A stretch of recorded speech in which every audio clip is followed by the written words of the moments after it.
제100편 감사의 시. 온 땅이여 여호와께 즐거운 찬송을 부를지어다. 기쁨으로 여호와를 섬기며 노래하면서 그의 앞에 나아갈지어다. 여호와가 우리 하나님이신 줄 너희는 알지어다.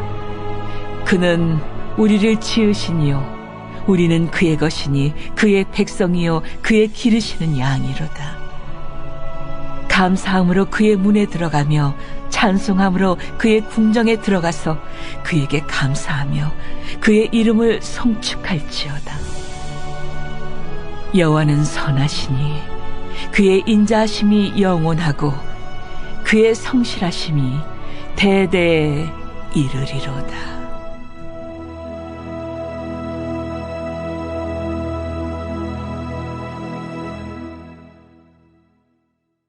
그리스도인들에게 있어서 예수님을 닮아가고자 하는 갈망은 선택이 아니라 필수일 것입니다. 그리고 이 영적 목표를 이루고 성숙한 그리스도인이 되기 위해서는 반드시 노력이 아닌 훈련의 개념으로 받아들이고 이것을 기쁨으로 감당해야 영적으로 지치지 않고 우리는 지속적으로 나아갈 수 있을 것입니다. 왜냐하면 영적 변화는 얼마나 더 열심히 노력하는가의 문제가 아니라 얼마나 지혜롭게 훈련하는가의 문제이기 때문입니다. 운동선수가 몇 년 뒤에 받게 될 메달을 위해 오늘 당장의 결과가 아닌 그냥 하나의 훈련의 과정으로 받아들이고 그 과정 가운데 일어나는 모든 고통을 감내하고 기뻐하듯이 우리 그리스도인들 또한 생명의 면류관을 위해서 이 땅에서 일어나는 모든 과정 속에서 단지 기쁨으로 훈련받아야 할 것입니다. 오늘 시편 100편의 말씀은 영적 생활에서 승리하는 열쇠를 보여주는 보석과 같은 시입니다. 그리스도인들이 하나님의 임재 안으로 들어가려면 반드시 즐거이 해야 할 것들이 있는데 오늘 말씀은 그것을 알려주고 있습니다. 첫째, 찬양입니다.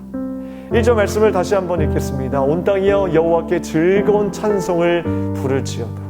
즐거운 찬송을 부를지어다. 찬양하라는 것입니다. 하나님의 임재 안으로 들어가기 위해서는 가장 먼저 찬양의 회복이 있어야 된다는 것입니다. 1절을 현대인의 성경은 이렇게 번역되고 있습니다. 온 땅이여 여호와께 기쁨으로 외쳐라. 여러분, 우리의 입으로 외치고 고백하는 것이 먼저입니다. 입술의 열매가 그만큼 중요하다는 것입니다. 우리의 입술이 부정적이거나 믿음 없는 말을 하게 되면 우리는 여지없이 또 무너지게 될 것입니다. 하지만 우리의 입술을 잘 지켜서 상황이 어렵다 할지라도 날마다 믿음으로 외치고 또 외치며 찬양하게 된다면 그 입술의 열매로 하나님은 이 모든 것들을 성취하실 것입니다. 두 번째로 하나님의 임재 안으로 들어가기 위해서는 기쁨으로 여호와를 섬겨야 합니다. 2절 말씀에 기쁨으로 여호와를 섬기며 노래하면서 그의 앞에 나아갈지어다. 우리가 하나님께 은혜를 달라고 기도할 것이 아니라 기도만 할 것이 아니라 은혜가 있는 그 현장 속으로 들어가는 것이 중요하다는 것입니다. 예수님처럼 섬김의 현장으로 직접 찾아가 하나님을 위해 그분의 영광을 위해 섬기며 희생했을 때 역사가 일어난 것처럼 우리도 하나님을 섬기는 일에 기쁨으로 동참해야 합니다. 2절에 섬기다라는 히브리어 동사는 아바드입니다. 이것은 섬기다, 예배하다라는 뜻도 있지만 누구를 위하여 노동하다라는 뜻도 있습니다.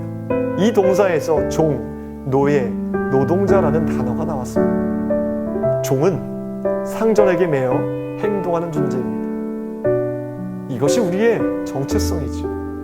우리는 왕 같은 제사장이기도 하지만 우리의 만왕의 왕 되신 주님의 종이기도 합니다. 인간 주인들은 종들에게 무거운 짐을 지우고 심하게 다루지만 하나님의 종은 다릅니다. 하나님께서는 그분의 종들의 삶에 깊이 관여하셔서 그들의 삶을 아름답게 인도하십니다. 3절에서 이렇게 선포하고 있습니다. 여호와가 우리 하나님이신 줄 너희가 알지어다. 그는 우리를 지으시니요 우리는 그의 것이니 그의 백성이요 그의 기르시는 양이로다. 양은 그냥 목자를 따라다니면 됩니다. 목자가 있는 한 양에게는 부족함이 전혀 없습니다. 목자가 양을 맹수로부터 보호하듯이 목자이신 하나님께서 우리를 위험과 환난과 근심으로부터 보호해 주신다는 사실을 믿으시기 바랍니다. 목자는 양을 위해 늘 무언가 예비하고 계신다는 사실을 우리는 믿음으로 받아들이고 그것을 기억해야 됩니다. 이스라엘 백성들이 출애굽하여서 광야에서 배고파 굶주릴 때에도 우리 하나님은 이미 만나와 메추라기를 예비하고 계셨습니다.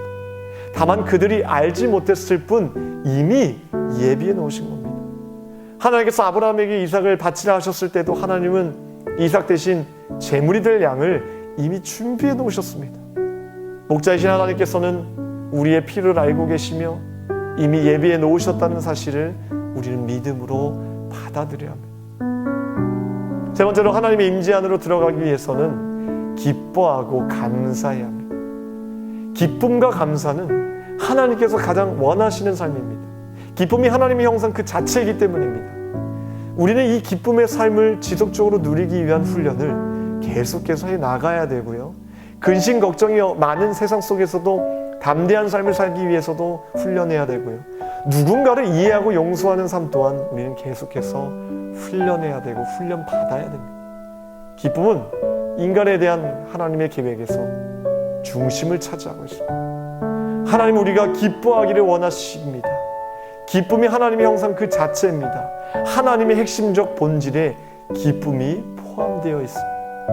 예수님의 목표 또한 우리가 기쁨으로 충만하게 되는 것이라고 분명하게 말씀하셨습니다. 요한복음 15장 11절 말씀에 내가 이것을 너희에게 이름은 내 기쁨이 너희 안에 있어 너희 기쁨을 충만하게 하려 함이라.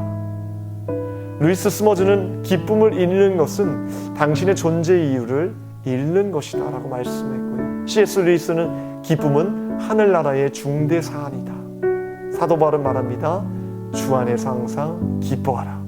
내가 다시 말하노니 기뻐하라. 사랑하는 성도 여러분, 기뻐하시기 바랍니다. 구원의 은혜 안에서 기쁨과 감사로 하나님의 그 은혜에 응답하시기 바랍니다. 저는 오늘 이 시편의 말씀을 묵상하면서 제 마음을 가장 사로잡았던 말씀과 단어는 5절 말씀입니다. 여호와는 선하시니 그의 인자하심이 영원하고 그의 성실하심이 대대에 이르리로다. 이 구절에서 유독 제 마음을 쳤던 것은 성실이라는 단어였습니다. 하나님의 성품 중 가장 고귀하고 고상한 것이 이 성실이라는 성품이지 않나 생각해 봅니다. 히브리서 13장 8절 말씀에 예수 그리스도는 언제나 어제나 오늘이나 영원토록 동일하시니라. 어제나 오늘이나 영원토록 동일하신 예수님께서 늘 성실하게 우리의 삶을 이끌어 가시는 것입니다.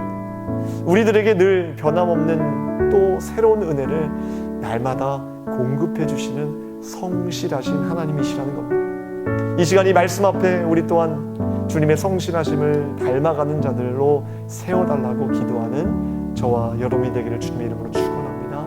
기도하겠습니다. 하나님 감사합니다.